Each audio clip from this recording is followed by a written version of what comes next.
Hi everyone, this is Mindy Eggen for Scrapbook and Cards Today magazine, and I'm so excited to introduce to you the classic Road Legends 2.0 collection designed by me with Spellbinders. So today I'm going to give you a closer look at the brand new collection, how to assemble one of the cars, and then we're going to create a scene with the stencil. So in this collection, I have 2 cars, 1 stencil, and 1 stamp set. We have the sedan street cruiser Hot Red Flames car, the Highway Horizon desert layered stencils, and Road Trip Adventures sentiments, stamp, and die. First, we'll take a closer look at the sedan street cruiser. So this one is kind of more of that mellow Sunday driving, cruising kind of car. Of course, it's going to look great in any color. I did pick this color based on being movie inspired. And if you go to the Spellbinders website, it does have a diagram that you can print off that shows you exactly where each piece goes on the assembled car. You can see up here in the close-up that there is some amazing etched detail that the dies provide. Now, the Hot Rod Flames is more of that flashy kind of car show looking type of car, and I love the extra detail of the flames. Spellbinders got that spot on. This is going to look great in any of the treasured cardstock assortment packs that Spellbinders carries. You have your kind of brushed or maybe mirror glossy type of cardstocks. Now, I do think this would look amazing in glitter cardstocks, but keep in mind that if you use any type of glitter cardstock, you are going to lose all of that etched detail that the die is providing. Next, we have the Highway Horizons desert scene. And so this is, I believe it's about a 5-piece stencil. It gives you the example on the back, just like all the other packaging has the examples either on the front or the back. And it does have etchings that are in the top of left-hand corner, which I will be going through this step by step as well. But this creates the most gorgeous scenes and really kind of sets the mood depending on the colors that you pick. And then to round out the collection, we have some brand new sentiments. This is the Road Trip Adventures Sentiments. It is a stamp set with a coordinating die for everything in here, which I love having the option to pop sentiments up if I so choose. So we have a couple postage type of designs, a Route 66 sign, and then sentiments such as fueled up and ready to celebrate, friends for the long haul, you bring sunshine to every stretch of the road, and you're built for greatness. So I think that's a really nice kind of all-purpose sentiment collection. Next, we're going to actually assemble the Hot Rod Flames car. So I did all of my die cutting off screen. I am using some red. It's kind of like a brushed red cardstock from the Treasured cardstock pack from Spellbinders. And I have everything laid out individually to make it easier to assemble. The first thing I wanted to do was add a little ink blending to the flames just to give it a little bit of extra color and just kind of some shading. Now, I did speed the process up here for assembly. I did do a live over on my YouTube channel. It's a Mindy Eggen design where I did walk through a lot slower on how to actually assemble everything.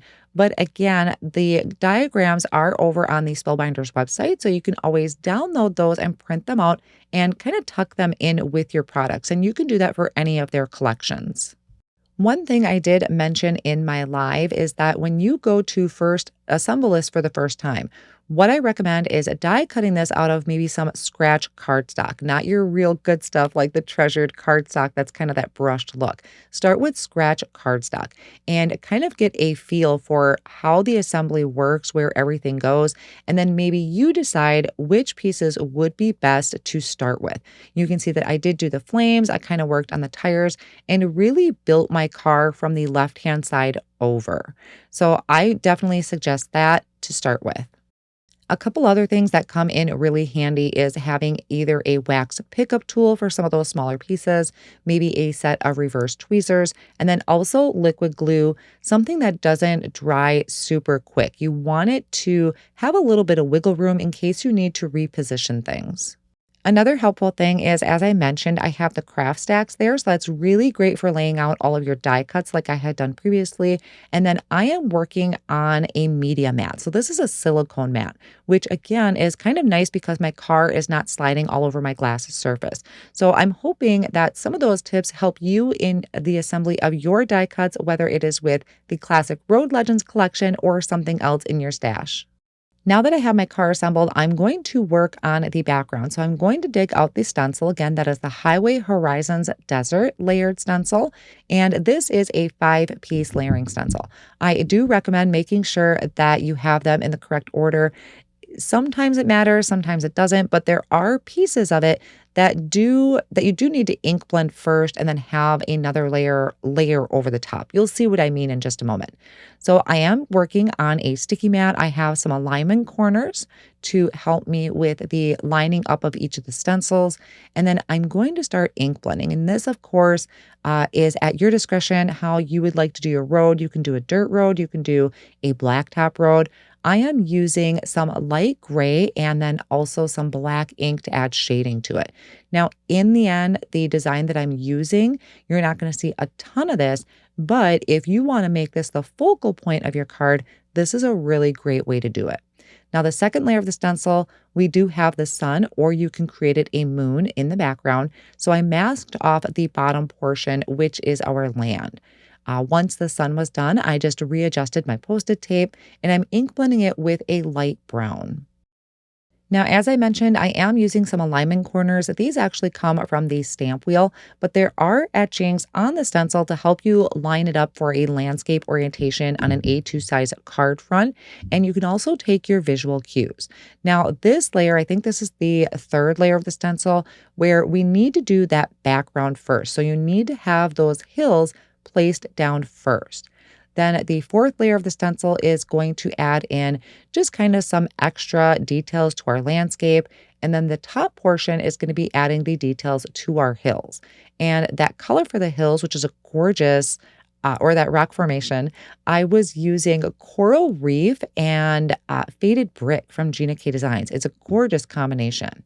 Then I came in with Kelly green for my cactus and a beautiful bright blue for my sky.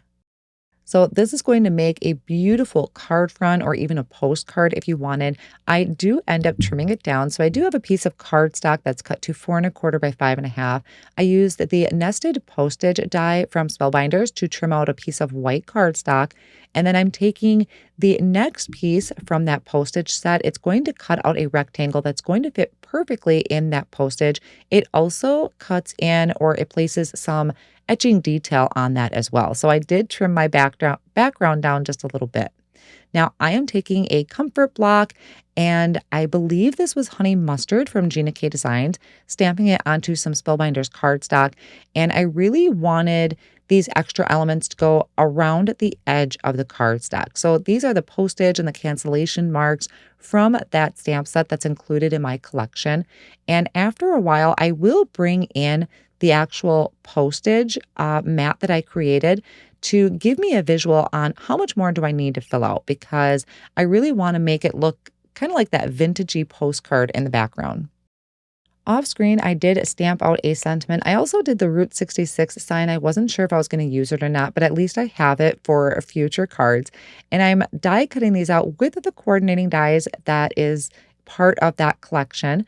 I'm now going to assemble my card by adding my stencil background onto that postage mat. I'm going to pop up my car on the front of this using some thin foam squares. And I am purposely not centering this. I think sometimes it's fun to have things not completely centered. And then that way I can tuck my sentiment over in the right-hand corner. So by shifting the car over, I was making room for my sentiment.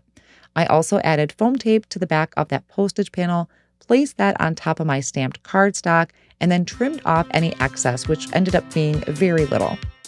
I hope you enjoyed today's card project, and this gives you some ideas in your card making. Hopefully these tips helped in using your die cuts, whether it is the classic Road Legends 2.0 collection or maybe something else that you have in your crafty stash.